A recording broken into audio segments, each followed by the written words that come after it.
जय महाराष्ट्र मित्रांनो. उद्या विधानसभेची निवडणूक आहे. गेल्या 5 वर्षाचे तमाशे झाले ना, ते सगळं लक्षात ठेवा आणि मतदान करा. 2,000-3,000 देऊन भिकारी तयार होतात. देशाचे नागरिक नाही हं. हा शाहू आंबेडकर शिवबांचं राज्य आहे. इथं भिकेने नाही, लढून राज्य जिंकले जाते. फक्त नावापुरता शिवबाचं नाव घेऊ नका, त्यांचे मूल्य जपा.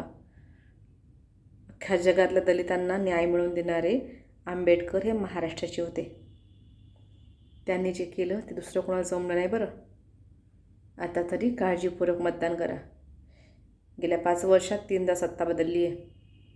आमदारांनी असे पक्ष बदलले आहेत.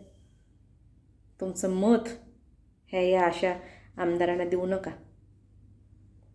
हे 5 वर्ष समोरच्या काळात तुमची आजचा जो निर्णय असेल ना, त्याच्यासाठी तुम्ही जबाबदार असणार आहे. आपल्या मुलांसाठी मतदान करा.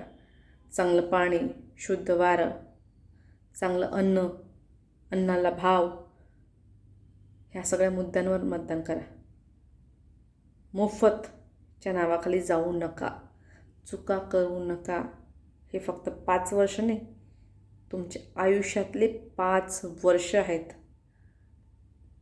आपल्यासाठी नाही, मुलांसाठी मतदान करा. त्यांचं भविष्य हे आमदार ठरवतात.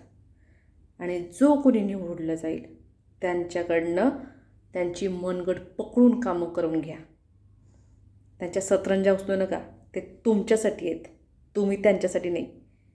आपली किंमत समजा मतदारावर. कधीपर्यंत लोकांच्या भरोशावर यांच्या सतरंजा उचलत राहाल? मतदार आहात तुम्ही, मतदार. तुम्ही निवडता. तुम्ही आहात म्हणून हे आहेत. यांच्यामुळे तुम्ही नाहीत. त्यामुळे बेस्ट ऑफ लक. चांगलं मतदान करा आणि या सगळ्यांना ना सांगा की मतदार कसा असतो, महाराष्ट्रातली जनता कशी असते. आता पुन्हा तमाशा नका होऊ देत राज्याचं. खूप थू झाली आहे राज्याची बरं, प्रत्येक ठिकाणी. आता तरी त्याची इज्जत सांभाळा, स्वतःची इज्जत सांभाळा.